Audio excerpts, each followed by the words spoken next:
Hello there, friends. Welcome back for another Sunday school lesson.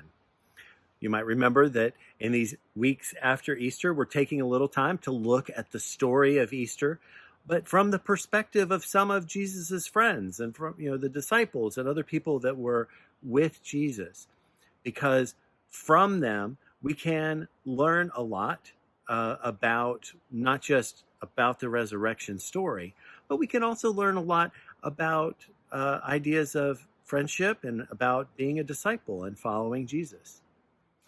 Last week, we talked about Mary Magdalene and her service and her faithfulness to Jesus. And this week, we're going to talk about Thomas.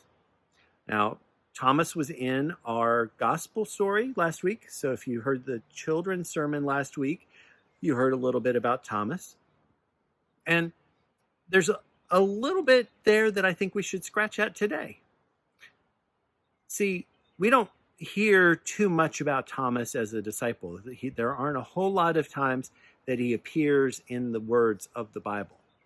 But when he does, there are some very interesting things that are there. For instance, one time when we encounter Thomas, Jesus is teaching his disciples, and he finishes that teaching, and Thomas pretty much says to Jesus, "What in the world are you talking about, Jesus? How can we understand this? What do you mean?" And then another time when we encounter Thomas, Jesus has said, "Well, it's time for me to head to Jerusalem, even though there were people there that wanted to arrest him." And Thomas says, "Well, if that's where you're going, that's where I'm going to go too."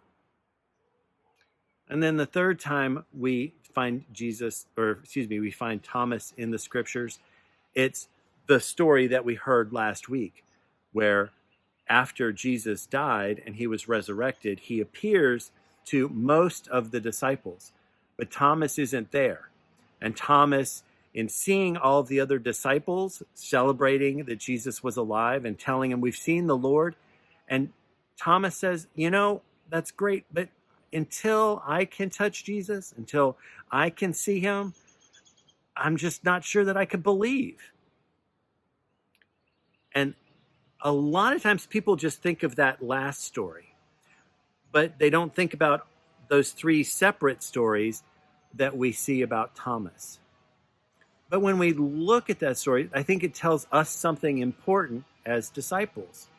It tells us that we, as disciples, when we're being friends with Jesus, there are a few things that we can do. And Thomas makes it clear. The first and the biggest thing that I think Thomas reveals to us is that it's okay to ask questions.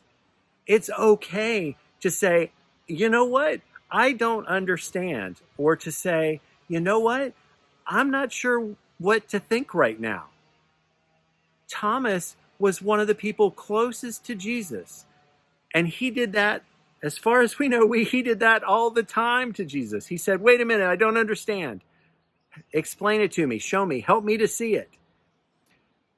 That's a really important thing for us, because there are definitely times in every Christian's life where there are questions, where you wonder, why did that happen? Where you wonder, is God doing this? Is God answering my prayers? What's going on? And it's easy to sometimes feel like all those questions are going to swamp us and knock us down. But what Thomas is teaching us, and what we see from Thomas, is ask the questions, to stop and say, "Wait a minute, God, I need something else. I'm a little rocky here. Can you help me to understand?" And what we see from Jesus as Thomas's friend and as his teacher is that Jesus answers those questions. Jesus comes back to Thomas. When Thomas misses out on seeing Jesus, Jesus comes back later so that Thomas can see and believe.